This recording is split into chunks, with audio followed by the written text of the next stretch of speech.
फिर उनसे क्या-क्या सिद्ध करना चाहिए, इस विषय का उपदेश अगले मंत्र में किया है।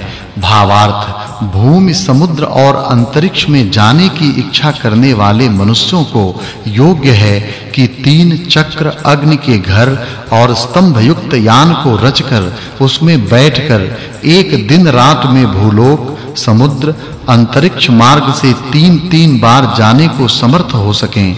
उस यान में इस प्रकार के खंभे रचने चाहिए कि जिससे काल वयव अर्थात काष्ठ, लोष्ठ आदि खंभों के अवयव स्थित हों।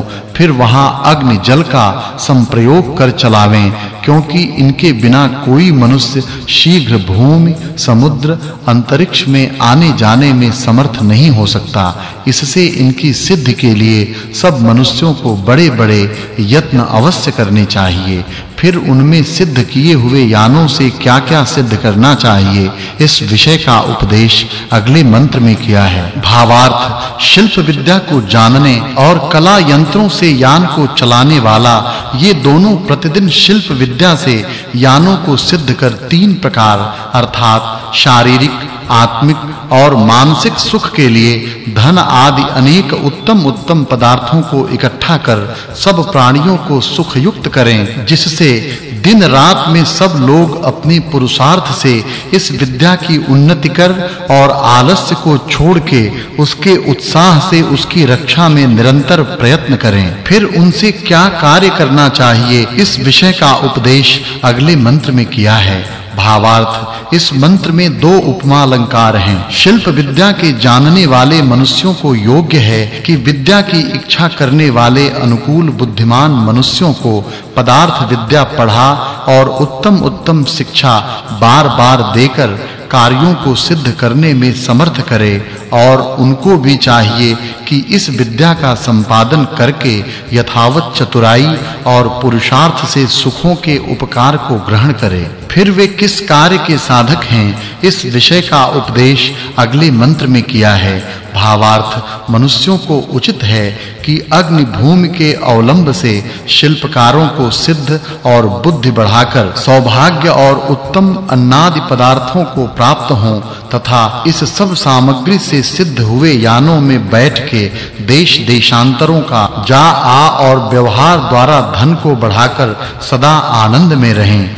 फिर उनसे क्या करना चाहिए, इस विषय का उपदेश अगले मंत्र में किया है। भावार्थ: मनुष्यों को चाहिए कि जो जल और पृथ्वी में उत्पन्न हुई रोग नष्ट करने वाली औषधि हैं, त्रिविध ताप निवारण के लिए भोजन किया करें और अनेक धातुओं से युक्त काष्ठमय घर के समान यान को बना उत्तम यव आदि औषधि स्थापन, अग्नि के घर में अग्नि को काष्ठों से प्रज्वलित, जल के घर में जलों को स्थापन, भाप के बल यानों को चला, व्यवहार के लिए देश देशांतरों को जा और वहां से आकर जल्दी अपने देश को प्राप्त हों। इस प्रकार करने से बड़े-बड़े सुख प्राप्त होते हैं।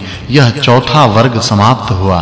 फिर वे कैसे हैं, इस विषय का उपदेश अगले मंत्र में किया है। भावार्थ: इस मंत्र में उपमा अलंकार है।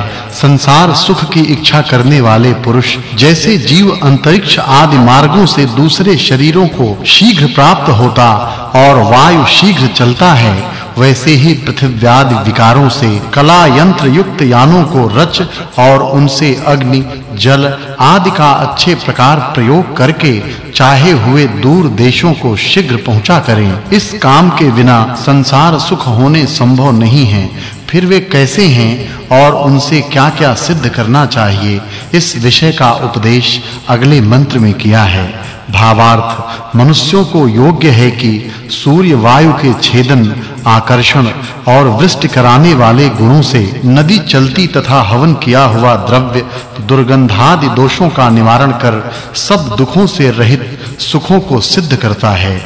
दिन रात सुख बढ़ता है, इसके बिना कोई प्राणी जीने में समर्थ नहीं हो सकता। इससे इसकी शुद्धि के लिए यज्ञ रूप कर्म नित्य करें। फिर उनसे क्या चाहिए, इस विषय का उपदेश अगले मंत्र में किया है। भावार्थ, इस मंत्र में कहे हुए 3 प्रश्नों के ये उत्तर जानने चाहिए। विभूति की इच्छा करने वाले पुरुष को उचित है कि रथ के आदि, मध्य और अंत में सब कलाओं के बंधनों के आधार के लिए 3 बंधन विशेष संपादन करें तथा 3 कला घूमने घुमाने के लिए संपादन करें।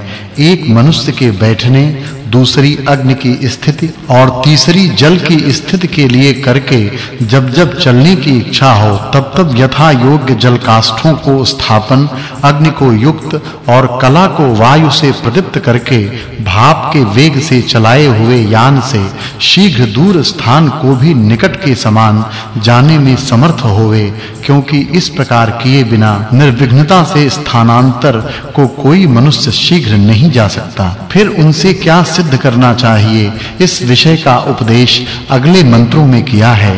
भावार्थ, जब यानों में जल और अग्नि को प्रदीप्त करके चलाते हैं तब ये यान और स्थानों को शीघ्र प्राप्त कराते हैं। उनमें जल और भाप के निकलने का एक ऐसा स्थान रच लेवे कि जिसमें होकर भाप के निकलने से वेग की वृद्धि होवे।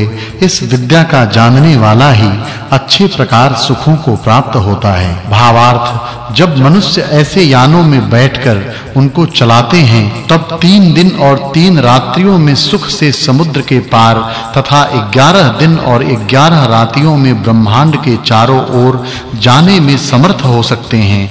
इसी प्रकार करते हुए विद्वान लोग सुखयुक्त पूर्ण आयु को प्राप्त हो, दुखों को दूर और शत्रुओं को जीतकर चक्रवर्ती राज्य भोगने वाले होते हैं। भावार्थ, जल अग्नि से प्रयुक्त किए हुए रथ के बिना कोई मनुष्य स्थल, जल और अंतरिक्ष मार्गों में शीघ्र जाने को समर्थ नहीं हो सकता। इससे राज्यश्री, उत्तम सेना और वीर पुरुषों को प्राप्त होके ऐसे विमानादि यानों से युद्ध में विजय पा सकते हैं। इस कारण इस विद्या में मनुष्य सदा युक्त हों।